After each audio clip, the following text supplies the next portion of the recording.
And welcome to our first of season 2 pop-ups midweek. I'm Dave. I'm Andy. I'm looking forward to this. Oh, Looking oh, forward to this run. I'm looking forward to this too. For the people who don't know me that well, and obviously you don't know me that well yet, I am a bit of a Linux fanboy, but I do use Windows as well as part of my job and for other things as well. So I am an advocate of using the right tool for the right job.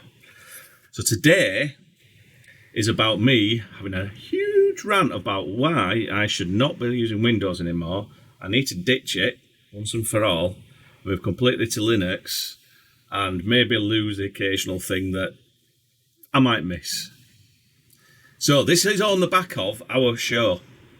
I had everything beautifully set up, and the OBS was looking good, the sound levels were looking good, everything was fine. So what happens? Lovely update. Lovely update. Not only does it reset all my audio settings, it screws up all sorts of things to the point of NVIDIA Broadcast, which I use for a bit of blurring and taking away some of the audio background that I get in here sometimes from fans. It's completely knackered that up as well. And I say knackered because I could have said something else.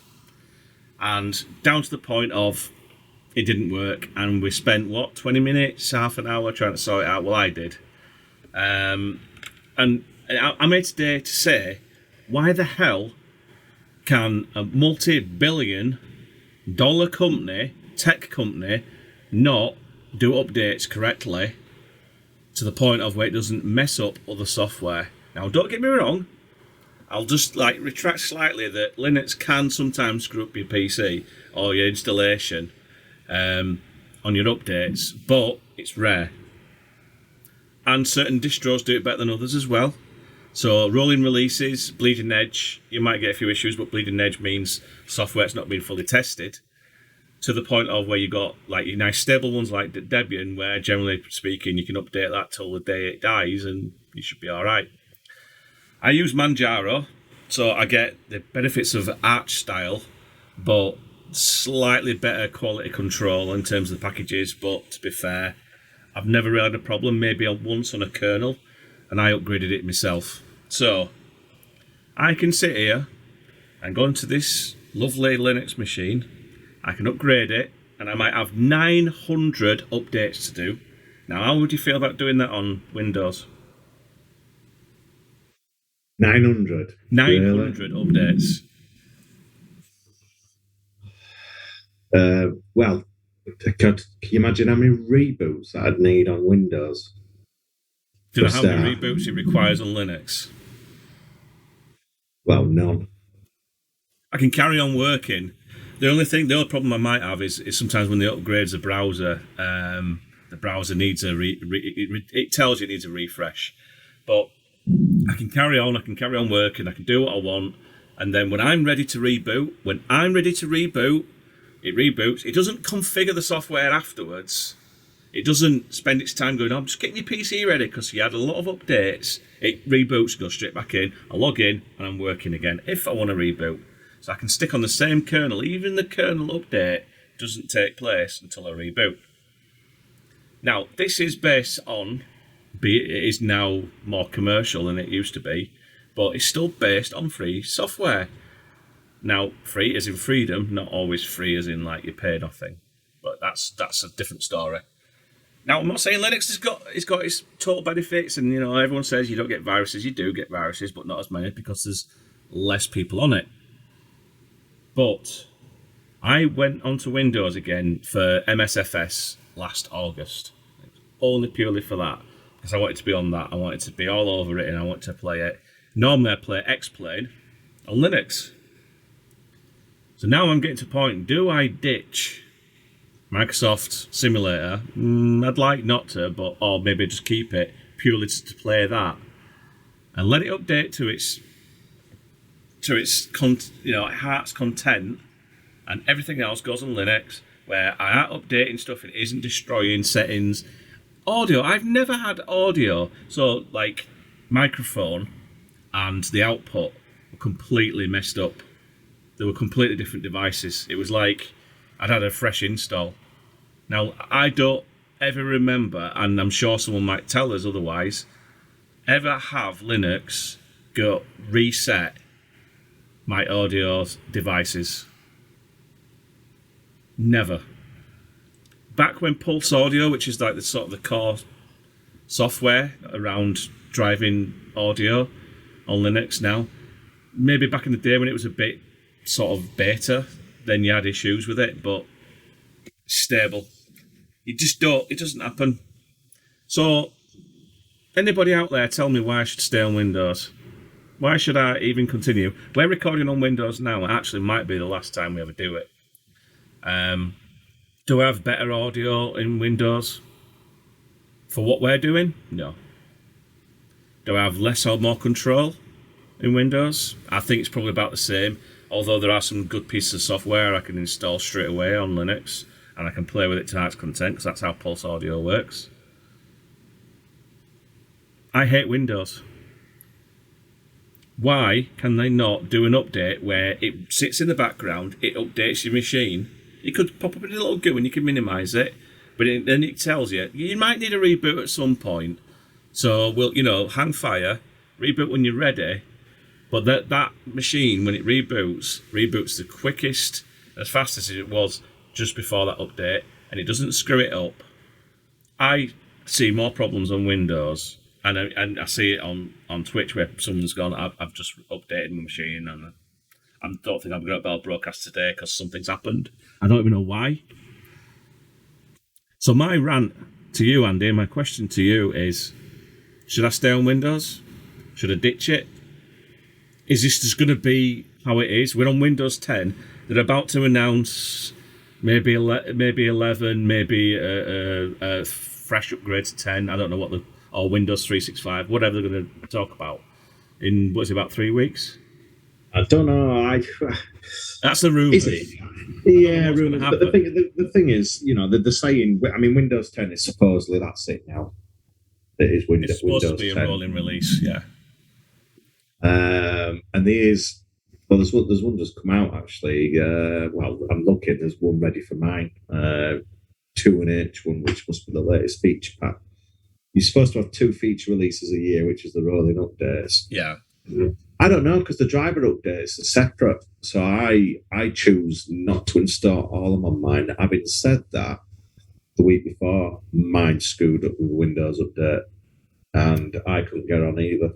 I mean, don't get me wrong, if you're an NVIDIA card or your AMD card, generally speaking, you've got the software that does it for you. And they have equally the same sort of issues. But that's a third party, and that's not Windows' fault. If you were just to go for a generic VGA standard driver, because you couldn't take a card, or an Intel internal. The problem is with Windows, it has to rely on the majority has to rely on non-consumer, so business, and every business has archaic legacy applications, and Microsoft just pander to. Whereas Apple go, sod you, we come into a certain thing. Well, I won't say sod you because they've got, obviously with the M1 ARM chip, they've obviously released Rosetta 2, which emulates i386, Intel-based applications very well, should I say.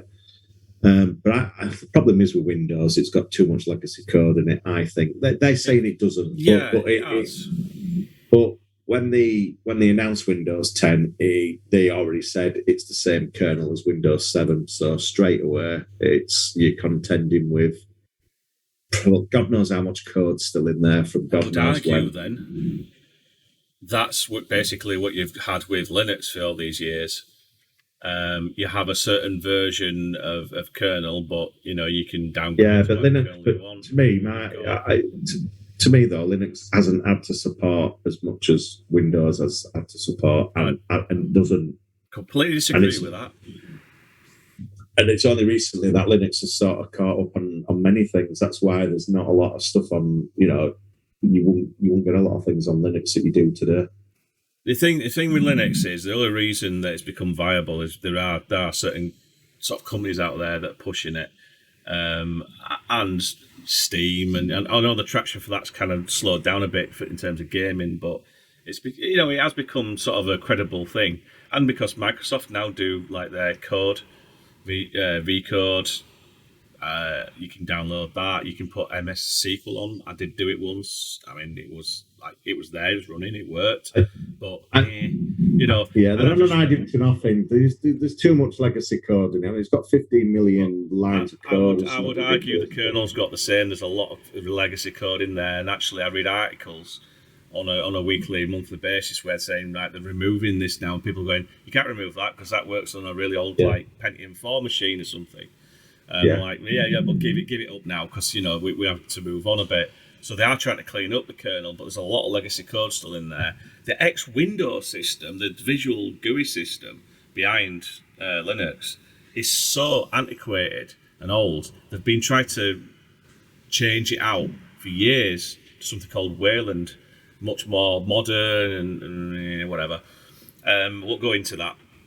So there is a lot of legacy in there, more than you think. As much as it looks and feels more modern to a degree, it still has a lot of legacy in there. So they are contending with that.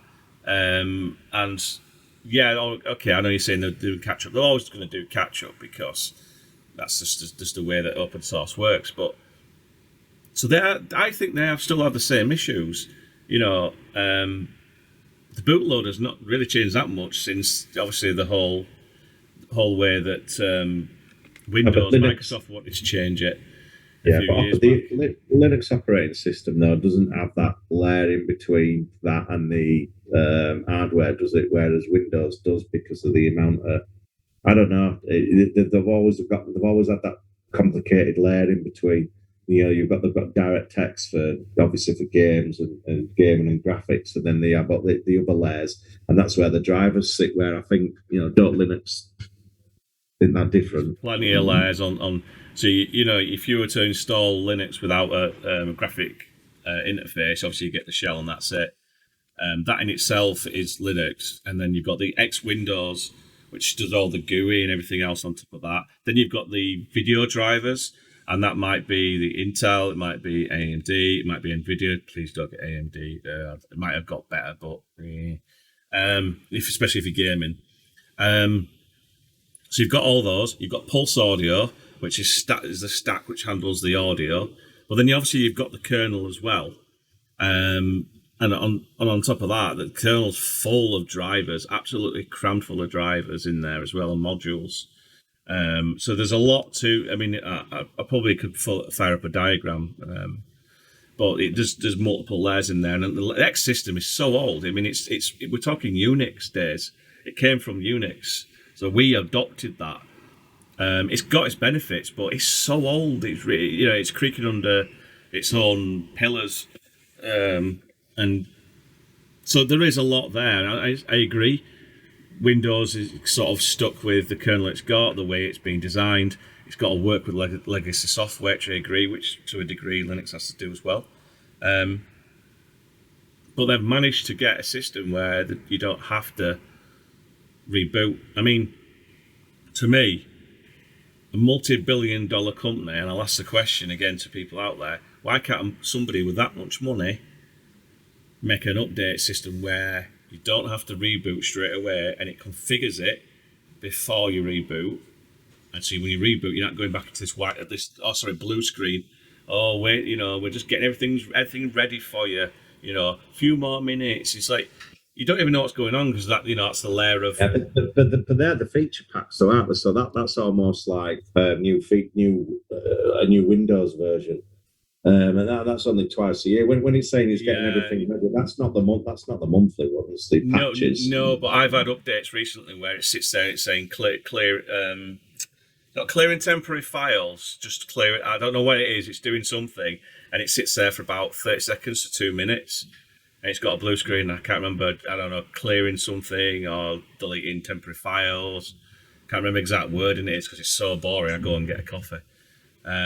So yeah, I know what you're saying. I know you're saying that the large updates are normally ones that say getting everything ready. But I've had updates where it doesn't quite boot the same, and it just feels like it's doing some configuration, or it goes to a blue screen, and then you know, you can't tell me that you don't have issues with updates on Windows. No, I do, I but would I mean, scream. I would scream for 900 plus updates on Windows. In fact, I would just turn it off and reinstall it. I don't think it let you get to 900. That's the problem. No, probably not. I mean, that's the other thing. I have control over my updates. I wouldn't want to leave it too long because the longer you leave it, the harder it is for it to update. As in, like, it's got more to catch up with, and the worse you can make your system. Just like Windows. If you don't update that much, then So you're getting that angry, I'm bashing the desk.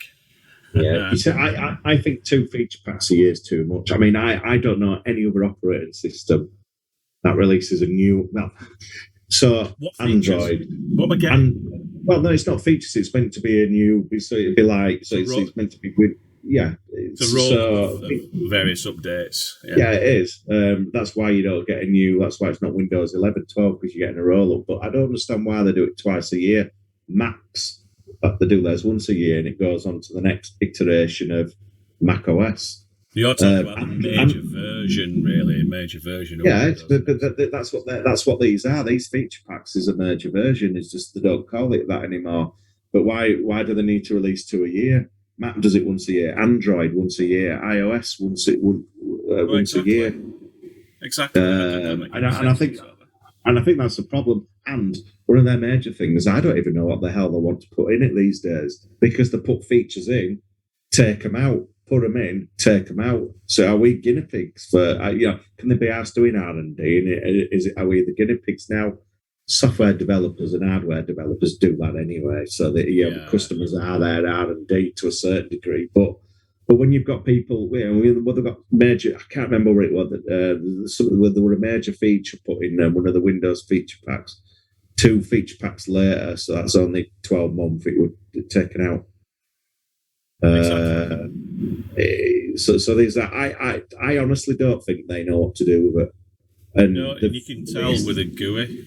Yeah, and they've got Windows version X and the Pro X, the ARM version, which going to be it's just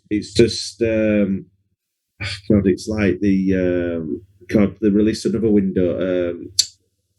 I can't remember there were another Windows RT where all you could have is applications from App Store. Yeah. Well, this is exactly the same. You can't run X386. It's only apps from the App Store, which, as we all know, there ain't that many. So here's the thing, right? So if I were to take an M1 based Mac right now, went into the store and went, I'll have one of those. And can you please explain to me? I've never used a Mac for years. I'm probably going to experience it soon. You tell me. Maybe I'm going to get one or something. You're going to experience it. It's probably not an M1, but an Intel. But yeah, you're going to experience the interface and the. What would happen if I had my favourite software on my Intel-based Mac and I upgraded to an M1? It works. Yeah, it does. They've got Rosetta 2, which is basically a virtual layer. Now that virtual layer, well, the way it works, and I don't know how they've managed to get it to work, but it basically it emulates the code rather than the application. So it's emulating code into ARM base. And it's so quick, and I don't know how it does it because obviously they've built their own system chips and their own, they've got their own AI and other process, stuff with cores within their processor. So I don't know how it works. I can only think that it's picking something up from there because apart from a one-time, when you install an Intel app, you only know, and this is the thing, you only know it's an Intel app is when you run it. For the first time it runs, it takes that slightly bit longer to run. But after that, that's it, it works. So applications, I can't tell on my M1 MacBook Air which is Intel and which is M1. So they're like, a lot of people got worried about that. I mean, obviously it went all the news, didn't it? New processors. Well, when they moved from Power PC to Intel, they made a massive. Yeah. Well, no, so you move from Power PC to Intel. They didn't have virtualized emulation. No emulation. What I mean is, it works in terms of people continuing to use their product. Eventually, It Yeah, took a that took lot of people adoption. eventually. Yeah, it was very much hard. But I think that's what they need to. I think Microsoft needs to do that Well, then, to a okay, certain let's degree. just argue for Microsoft's case. So, dear Mr. Consumer, we can't change the way we work. We can't do the updates any differently. So you can have that frustrating experience for the rest of the rolling release of 10, and that's it. Unless we break compatibility and just sweep the entire system clean and start from scratch. Or to a degree, maybe just sort of do a complete rewrite, huge rewrite. I think that would be a lie. I think they could do a rewrite, still holding that compatibility with the corporate sort of world. And I Yeah, do but believe. how far back do you go? Because some of these bespoke apps, some of these apps that people write, and Yeah, it's just and maybe there's a way of means around that. Maybe you go down the route of saying, look, maybe Windows Server or something else acts as a layer between the two. Maybe do something similar to what they did with the Linux, so you can run Linux now and in theory natively develop them in Windows. Um, Maybe do something like that, so you containerize the older apps and just yeah, have and them that's the way. handle the The thing calls. is, and, The and maybe technology's there. That's the yeah, thing. the problem is, I think with Microsoft, they have good ideas, but they don't execute them properly. They execute an half of an idea. Yeah. Um, Windows Mobile for half of a good idea, half of a good idea, but executed totally. Nobody knew what to do with it, and now everyone's taken all the best bits of it and put it in their own OS, and they know what to do with it. At the Windows for ARM again, great idea. They've got emulation in there for Intel apps, but it runs so slowly because it's obviously using their own virtual PC. It's not. So it's emulating it. It's virtualizing it rather than emulating the code. It's not, or converting the code. So they're not, I don't even think they've got that right. It's like, right, we've got a bit of an idea, right, we've released it. But the thing is, it's now 3 years on with Windows for ARM. People have already ditched it. I don't see anyone, it's same with, like they did with Windows RT, cut down Yeah. version for tablets. Use this. Nah. Um, Windows 8 were rubbish. So what did they do? Release Windows 8.1 and put the start menu back in there. And No. um, We can understand certain backtracks. Obviously, Windows 8 to Windows 10, we got slowly back to that start menu. And they do to an extent sort of put these. it does look cleaner, It does look. Windows and stuff, but it's still. Well, I mean, I switch it. I switch switch it. it It off. does look cleaner. It does look cleaner. I still use that shell program. I can't remember the name of it that I used to use on Windows 8. And it just turns it into almost a standard win. I just don't like the advertising all that junk on there. So it makes it easy for me just to install a different No, shell. I don't understand that, and I think they should get rid of it because no other Apple don't do it. Take your crap off. No, Ubuntu tried it. So Canonical, who did Ubuntu, they tried it. They started loading up Amazon icons yeah, a while back and a few bits and pieces like that, but it didn't last. no, let people choose what they want to. Yeah, exactly. I mean, if you go into the Make the store, apps know better. yeah, open the App Store and you've got advertising promotion like you would do any App Store.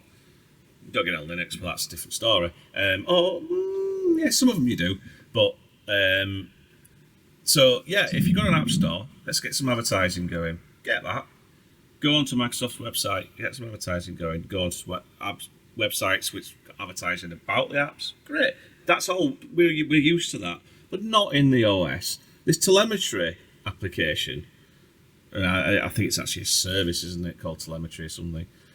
That is just hideous. That is just damn right awful. I mean, I know it almost seems like natural now. You've got your mobile phone. We're going to send information back, and unless you untick all these boxes and know what you're doing, it keeps carry on sending telemetry. Chrome's been doing it for years, unless you switch it off. So, Microsoft, get your container system working. Get all those crappy old applications that somebody wants to run in a bank or in a big corporate environment, stick them in a stupid container. Let us consumers, who are really our real customers, maybe not pay as much, but really are you like your main consumers. Because let's face it, without gaming, Windows overnight would die. If we could take all that gaming and put it on Linux tomorrow, no one would give a rat's. Yeah, consumer wise, no, they won't. No. So, get your containers working. You can containerize and work with Linux already. Let's now get all these old legacy apps in a container. Get it on Windows Server X or something, and have that with full integrated containers for your legacy software, with the nice, fast, brand new OS, which doesn't break anything, which doesn't trash the machine, which gets everything working, reboots nice and quick, doesn't sit there configuring anymore, and just works. Billions and billions you spend on God knows what, or you just took away that money somewhere, you don't spend it on hardly anything. Use that money that you make, maybe you don't make as much as you used to, maybe it's now Azure and 365, but stick some of that money back into Windows development, get it working, get your containers working. You have to keep screwing on. And it's a shame because when we're Windows 10, creatives went to Windows with the Surface desktops, with the and stuff. People moved away because it had touch screen and that. So I'm going to be a matter of a time before Mac OS is touchscreen capable, and then the Windows doesn't have anything on it anyway. And okay, you don't get AAA games on Mac OS, but with the M1 chip, maybe one day. And you know what? You should be able to do, but again, it's down to the developers. Yeah, and it's kind of like chicken and egg. When Steam first announced Linux gaming, do it now, it's amazing. Everyone started developing, like Arkham something for like Batman game that was supposed to be coming out, and there was some AAAs, and they were all starting to commit, and then kind of Valve kind of screwed it up in a way with the consoles. The consoles weren't they were a bit lackluster, so it all just slowly died. So then that optimism of a larger user base never really caught on. It's sort of been organic ever since, like it always has been. So who's going to develop for it? And it's a bit like Mac OS. It's they're about 14 to 20% now market share, maybe not that high. No, not quite high. It's probably about 10. It's about 10%. So there you go. It's a chicken and egg for them as well. I mean, you do see it. I use Steam predominantly, and pretty much every game I've downloaded. I've never tried MSFS in Steam because I know you can get that in Steam. Maybe I should just buy it and try it. But Elite Dangerous. Love that game, always wanted it, and I thought, well, I haven't got Windows at the time. I didn't have Windows, and the backstory is I haven't had Windows for about 15 years, up until last August. So I'm sat there, I'm thinking, right, I want Elite, I'll download it, and you know about the Steam layer, which captures all the DirectX and then turns it, so it's using Wine, but it's like a more commercial version. And Elite Dangerous works like native. There's tons and tons of games where I'll go, I'll buy that. I'll just double check, make sure it works under that layer. And it Steam Play, it's just like, it just works. I download. In fact, my son's got an antiquated machine. It's a Celeron, and he bought a Windows game. It's about 7 years old. And I said, look, it might not work. Isn't it an NVIDIA or AMD driver? It's just a basic Intel graphics card. So it might not work. It worked. And it worked on Linux, no problem. So we're starting to blur a little bit where, I can run Windows games on Linux, and now you can kind of develop on Windows, Linux applications. Yeah, I think things will change in 10 years because obviously the demographic now, there's not many. Although these gamers between 20s and 30s, these gamers now who have gone back to PC, who basically had a PC and gaming PC. Huge at the moment. But so we'll have to see. But Microsoft get rid of the 2 updates a year. Get rid of Just that. Sort out your update process. stick with one and sort out what you actually want to do with your OS. Question is, do I go to Linux full time again? I don't think it's the time. I think it might be, because actually I'm slightly enamoured with MSFS at the moment. I think it needs a year or two to bake and be half decent. You've just invested in a like PC. This PC is amazing on Linux. The drivers are great. Get it dual booted. It's already dual booting, but I might have to squeeze that partition for Windows and just take a little bit more space from it. I might keep it for now and see where we go. I was aware from about 12. No, it won't be 12 months yet. We're not quite at August. So from last August is probably the most amount I've ever known about Windows 10. Before then, I didn't know a lot about Windows 10. You could probably easily have told me more about Windows 10 than I ever could have said anything to you. But I've had to become a little bit slight expert again because I do support it at work, but it's mainly wipe it, reinstall because I hate the thing. And slowly but surely, people have moved to Linux. So, I'll keep it for now, but I think it's going to be bye-bye soon. If I can get MSFS, which I don't even know whether it'll even run on Linux, from Steam working, maybe it's just buy an Xbox and run it on that console. With that is the end of Popup. Yeah. And Windows, sort yourself out. Otherwise, I'm going to rant some more, and Popup 2 will be about Microsoft and Windows again. Don't make me do it. No, don't. So it's goodbye from me. And goodbye from me.